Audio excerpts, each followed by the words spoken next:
Hey guys, welcome back to my YouTube channel. I am thrilled to be here. I have missed you dearly. I've been traveling for the last several weeks and I do have a video that will cover all of that I'm really excited about, but there's a ton of footage to get through, so it's gonna be probably one more week. But before we do that, I figured why not pop in here and do one more little real estate 101, what we like to call contract clause breakdown. I think today's a pretty good one because I speak from experience in that before beginning my real estate journey, I had no idea what it was or who it was and what they actually did in a real estate transaction. That's right, today we're talking about escrow. Before I get into all of that, you guys know how it goes. If you're new around here, my name's Ryann Carroll with Portland Digs Real Estate here in Portland, Oregon. And I just want to say thank you all so much for being here and remembering to give this video a thumbs up, as that helps me out greatly as a new channel. And never forget to subscribe so that you are sure to not miss any of the sweet Jenny footage that I've come in intermixed with, you know, some hopefully relevant and educational real estate content. But speaking of that fluffy corgis, let's roll that Jenny girl footage.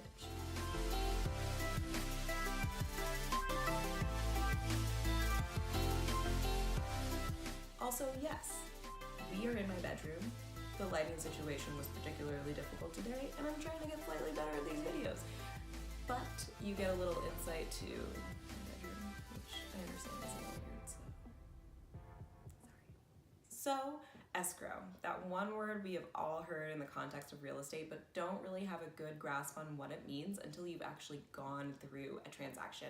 So any first-time home buyers or one day will be first-time home buyers, this one is for you.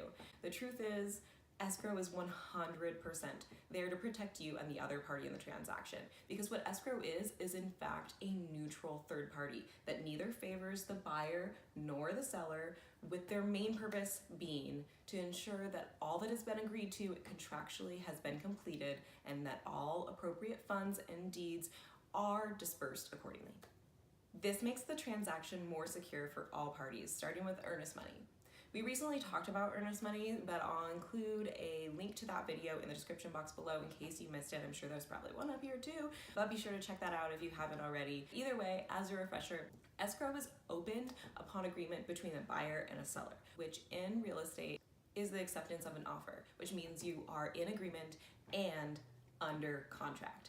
The buyer is then to deposit earnest money to escrow in a short number of days. It will be held there until the transaction is closed and the escrow officer has confirmed that all of the terms of the real estate agreement have been met. Essentially, they're there to make sure that each party sticks to their end of the bargain. In the simplest of terms, the buyer is agreeing to provide a specific amount of funds in a certain amount of time, and the seller is agreeing to, in exchange, provide the asset being sold, in which case, in real estate, that's going to be a house or property, and the escrow company is there acting as a safeguard to all of those assets until the deal is done and the property ownership then transfers. So that was pretty top level. So let's get slightly more specific. The buyer, upon acceptance of an offer, issues a check to escrow.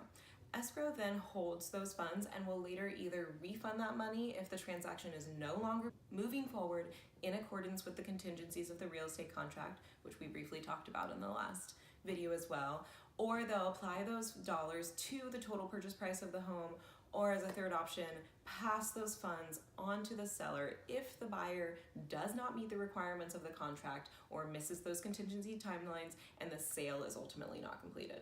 Again, I've said it before, but this is why having a broker as a buyer is really, really important. They can watch those timelines for you and make sure that you don't miss any of that, and that way keeping your earnest money safe.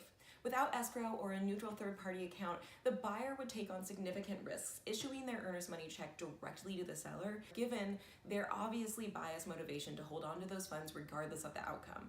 This minimizes buyer and seller disputes, or at least provides a referee of sorts to ensure that any objections on either side are completed and resolved in the agreed-to contractual time frame. And that's it. It's really that simple. For being a word that seemed complex and confusing, at least initially to me, you're probably way smarter than I am, it's a pretty basic concept. But thank you as always for watching. I hope you learned a little something today, and certainly feel free to leave any questions or comments below, or feel free to reach out to me. I have a lot of ways to contact me listed in the description box as well. And lastly, per usual, sit tight for a couple more seconds for some mildly embarrassing bloopers. And forever and always, remember, dig beneath it. That's not a word. It's not a word. What? It was amazing. Thanks for asking. Escrow. Not very nice. It's cute. So cute. Feels like the right kind of thing to do today.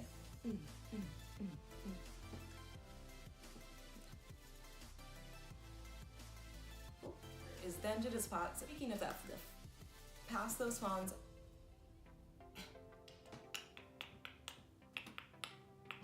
So, I mean, that's all I'm going to really say about that.